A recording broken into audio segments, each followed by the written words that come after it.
أعوذ بالله من الشيطان الرجيم بسم الله الرحمن الرحيم وَإِذْ آتَيْنَا مُوسَى الْكِتَابَ وَالْفُرْقَانَ لَعَلَّكُمْ تَهْتَدُونَ سورہ بقرہ آیت نمبر 53۔ وَإِذْ اور جب آتَيْنَا ہم نے عطا کیا، ہم نے دیا، موسیٰ الکتاب موسیٰ علیہ السلام کو، الکتاب کتاب، والفرقان اور فرقان، فرقان کہتے ہیں حق اور باطل کے درمیان فرق کرنے والا، یا حق اور باطل کے درمیان فرق کرنے والی کتاب۔ تو ہم نے موسیٰ علیہ السلام کو کتاب اور فرقان، یعنی جو حق اور باطل کے درمیان فرق کرنے والی کتاب تھی، ایسی کتاب عطا کی، لعلکم تہتدون، تاکہ تم ہدایت پا جاؤ۔ تو انسانوں کی ہدایت کے لیے اللہ تعالیٰ نے آسمان سے وحی کی صورت میں اور کتب کی صورت میں اللہ تعالیٰ نے کتابیں نازل کی، انبیاء علیہم السلام کو بھیجا۔ تو یہی ایک سلسلہ تھا کہ موسیٰ علیہ السلام کو بھی اللہ تعالیٰ نے کتاب عطا کی، کہ تاکہ اس کتاب کو پڑھا جائے، اس کو سمجھا جائے، اور اس میں جو احکامات ہیں اس پر عمل کر کے موسیٰ علیہ السلام کی قوم وہ سربلند بھی ہو اور کامیاب بھی ہو، اور دنیا اور آخرت ان کی بہتر ہو جائے۔ تو ان کی ہدایت کے لیے اللہ تعالیٰ نے بنو اسرائیل کو، موسیٰ علیہ السلام کی قوم کو ایک کتاب عطا کی۔ اور اسی نعمت کا اللہ تعالیٰ نے تذکرہ کیا ہے کہ تم لوگ یاد کرو کہ اللہ تعالیٰ نے موسیٰ علیہ السلام کو ایک کتاب عطا کی تھی تمہاری ہدایت کے لیے۔ وَإِذْ قَالَ مُوسَى لِقَوْمِهِ يَا قَوْمِ إِنَّكُمْ ظَلَمْتُمْ أَنفُسَكُمْ بِاتِّخَاذِكُمُ الْعِجْلَ فَتُوبُوا إِلَى بَارِئِكُمْ فَاقْتُلُوا أَنفُسَكُمْ ذَلِكُمْ خَيْرٌ لَكُمْ عِندَ بَارِئِكُمْ فَتَابَ عَلَيْكُمْ إِنَّهُ هُوَ التَّوَّابُ الرَّحِيمُ۔ وَإِذْ قَالَ اور جب کہا، موسیٰ علیہ السلام نے، لقومہ اپنی قوم سے، یا قومی اے میری قوم، انکم بے شک تم نے، ظلمتم ظلم کیا ہے، انفسکم اپنی جانوں پر، اپنے نفسوں پر، باتخاذکم العجل بچھڑے کو پکڑنے کے ساتھ، یعنی بچھڑے کو تم نے معبود بنا رکھا، تو یہ تم نے شرک کر کے ظلم کیا اپنی جانوں پر۔ تو اب اس کا علاج کیا ہے؟ فَتُوبُوا إِلَى بَارِئِكُمْ، فَتُوبُوا تو تم توبہ کرو، تم سب معافی مانگو، اللہ سے توبہ کرو، إِلَى بَارِئِكُمْ اپنے پروردگار کی طرف۔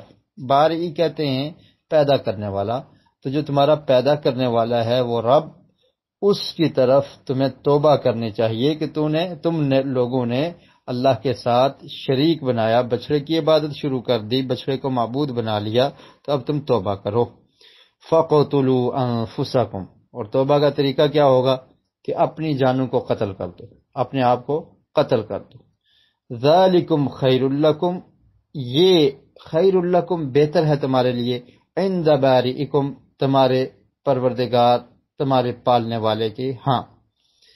فتاب علیکم تو اللہ تعالیٰ نے توبہ قبول کی، فتاب تو توبہ قبول کرے گا، علیکم تمہاری، تو وہ تمہاری توبہ قبول کرے گا، انہ هو التواب الرحیم بے شک وہ وہی توبہ قبول کرنے والا اور رحم کرنے والا ہے۔ موسیٰ علیہ السلام کی قوم نے جب شرک کیا، موسیٰ علیہ السلام کوہ طور پر گئے کتاب لینے کے لیے، تو ان کی قوم نے بچھڑے کو معبود بنا لیا۔ اب موسیٰ علیہ السلام جب واپس آئے تو انہوں نے آ کر اپنی قوم سے کہا کہ تم نے تو ظلم کیا ہے، اللہ کے ساتھ شریک بنا لیا، تو اب تمہارا علاج یہ ہے کہ تم توبہ کرو۔ اور اس وقت اس ظلم کی سزا، یعنی جو ظالم ہیں، اس طرح کا ظلم کرنے والے ہیں، شرک بہت بڑا ظلم ہے، تو ان کی سزا یہ ہوتی تھی کہ ان کو قتل کر دیا جاتا تھا۔ جیسے شریعت اسلامیہ میں شادی شدہ جو زانی ہے تو اس کی سزا کیا ہے؟ اس کو رجم کر دیا جاتا ہے، یعنی اس کو مار دیا جاتا ہے، پتھر مار مار کے اس کو بالکل جان سے ختم کر دیا جاتا ہے، اس کو زندہ رہنے کا حق نہیں ہے جو شادی شدہ زانی ہو۔ تو اسی طرح یہ سزا بھی ان میں تھی زانی کی، اور جو بندہ شرک کرتا تھا اس کو بھی قتل کر دیا جاتا تھا۔ اور دین اسلام میں بھی یہ سزا موجود ہے ایسے شخص کے لیے جو اسلام کو چھوڑ کر مرتد ہو جائے۔ جس نے اسلام کو قبول کیا ہے اور اسلام سے مرتد ہو جاتا ہے، کافر ہو جاتا ہے، تو سنن ابی داؤد میں روایت ہے، نبی کریم صلی اللہ علیہ وسلم نے ارشاد فرمایا من بدل دینا فاقتلوہ، کہ جو دین کو بدل دے، مرتد ہو جائے تو اس کو قتل کر دو۔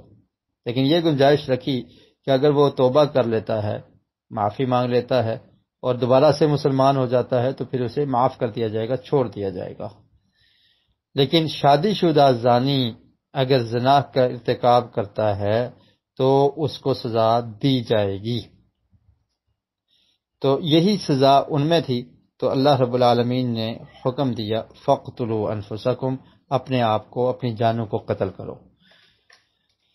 تفسیر طبری میں ابن عباس رضی اللہ تعالیٰ عنہما سے ایک روایت ملتی ہے کہ وہ فرماتے ہیں کہ موسیٰ علیہ السلام کی قوم کے وہ لوگ جنہوں نے بچھڑے کی عبادت کی یا وہ مجاور بن گئے، تو اللہ تعالیٰ نے جب یہ حکم دیا کہ اپنے آپ کو قتل کرو تو ان کو بٹھا دیا گیا کہ وہ نیچے گوٹ مار کر بیٹھ جائیں، اور جن لوگوں نے شرک نہیں کیا تھا، بچھڑے کے مجاور نہیں بنے تھے، ان کے ہاتھ میں ایک تیز خنجر دے دی، اور پھر اندھیرا چھا گیا تو جن کے ہاتھ میں خنجر تھی ان کو حکم دیا کہ ان کو قتل کر دیا جائے۔ تو اس طرح سے 70,000 لوگ ان کو قتل کیا گیا، اور یہ سزا تھی۔ تو جو لوگ قتل ہو گئے ان کو بھی اللہ نے معاف کر دیا، ان کی توبہ قبول ہوگی، اور جن نے قتل کیا ان کو بھی اللہ تعالیٰ نے معاف کر دیا۔ تو یہ مطلب ہے فتاب علیکم، تو اللہ تعالیٰ نے ان کی توبہ کو قبول کی۔ تو یہ ابن عباس رضی اللہ تعالیٰ عنہ سے مروی جو روایت ہے یہ ان تک سندن صحیح ہے، لیکن یہ اسرائیلیات سے ہی لی گئی ہوگی۔ تو اس طرح کی تفسیری روایات کا حکم یہ ہوتا ہے کہ اس کی نہ تصدیق کی جائے اور نہ ہی تکذیب کی جائے، یعنی اس پر یہ سمجھنا کہ یہی سچ ہے یہ بھی درست نہیں ہے، اور یہ کہنا کہ یہ روایت صحیح نہیں، یہ غلط ہے، یہ بھی درست نہیں ہے، بلکہ اس کو خاموشی سے مان لیا جائے گا۔ ورنہ قرآن مجید میں تفصیل نہیں ہے، صرف اتنا ہے کہ ان کو یہ حکم دیا کہ تم لوگ اپنے آپ کو قتل کرو۔ اس کا طریقہ کار کیا تھا اس کے بارے میں قرآن خاموش ہے۔ تو ایسے ان کی توبہ اللہ تعالیٰ نے قبول کر دی۔ وَإِذْ قُلْتُمْ يَا مُوسَىٰ لَن نُّؤْمِنَ لَكَ حَتَّىٰ نَرَى اللَّهَ جَهْرَةً فَأَخَذَتْكُمُ الصَّاعِقَةُ وَأَنتُمْ تَنظُرُونَ۔ وَإِذْ قُلْتُمْ، اور پھر بنو اسرائیل کو اللہ تعالیٰ نے فرمایا کہ تم یاد کرو، وَإِذْ، اور جب، قُلْتُمْ، تم نے کہا، یا موسیٰ، اے موسیٰ علیہ السلام، لن نؤمن لک، ہم ہرگز یقین نہیں کریں گے، ہم ہرگز ایمان نہیں لائیں گے، لک، آپ پر، حتی، یہاں تک، نر اللہ، ہم دیکھ لیں اللہ کو۔ رؤیت ہوتی ہے آنکھوں سے دیکھنا، نر اللہ، ہم دیکھ لیں اللہ کو، جہرتاً، بالکل واضح، کھلم کھلا۔ فَأَخَذَتْكُمُ الصَّاعِقَةُ، تو ان کو پکڑ لیا ایک کڑک نے، بجلی گری اور بجلی نے ان کو پکڑ لیا۔ وَأَنْتُمْ تَنظُرُونَ، اور تم دیکھ رہے تھے۔ سورہ اعراف کی آیت نمبر 155 میں اس واقعے کا تذکرہ موجود ہے کہ موسیٰ علیہ السلام نے جب اپنے ساتھ 70 لوگوں کو لیا اور کوہ طور پہ گئے اللہ سے کلام کرنے کے لیے، تو اس وقت ان لوگوں نے یہ کہا کہ موسیٰ علیہ السلام ہم آپ کی بات پر یقین نہیں کریں گے، آپ کہہ رہے ہیں کہ اللہ نے مجھ سے کلام کی، ہم مان لیں، ایسا نہیں ہو سکتا۔ اکثر مفسرین نے کہا کہ اس سے یہی مراد ہے۔ انہوں نے جب کہا کہ ایسا نہیں ہو سکتا، ہم اس وقت تک نہیں مانیں گے جب تک ہم خود اللہ کو دیکھ نہ لیں۔ تو جب انہوں نے ایمان لانے میں یہ شرط قائم کر دی کہ ہم اللہ کو دیکھیں گے تو ایمان لائیں گے، تو یہ بہت بڑی گستاخی ہے۔ اللہ پر ایمان لایا جائے گا غیب پر، کہ اللہ تعالیٰ نے جو کہہ دیا اس پر ہمارے یقین اور ایمان ہے، تو انہوں نے یہ گستاخی کی تو اللہ تعالیٰ نے ایک صاعقہ بجلی کڑک اس کو بھیجا اور اس کی وجہ سے وہ سب کے سب مر گئے، ہلاک ہو گئے۔ اب موسیٰ علیہ السلام پریشان ہو جاتے ہیں۔ سورہ اعراف کی آیت نمبر 155 اور اس کی بعد والی آیات میں اس کا ذکر موجود ہے۔ تو موسیٰ علیہ السلام نے کہا کہ اللہ رب العالمین، اللہ سے دعا کی کہ اللہ تعالیٰ تو نے ان کو ہلاک کر دیا، میں اپنی قوم کو کیا منہ دکھاؤں گا؟ اگر تو اس سے پہلے ہی ہمیں ہلاک کر دیتا تو بہتر تھا، اب تو یہ بڑا پریشانی والا معاملہ ہے۔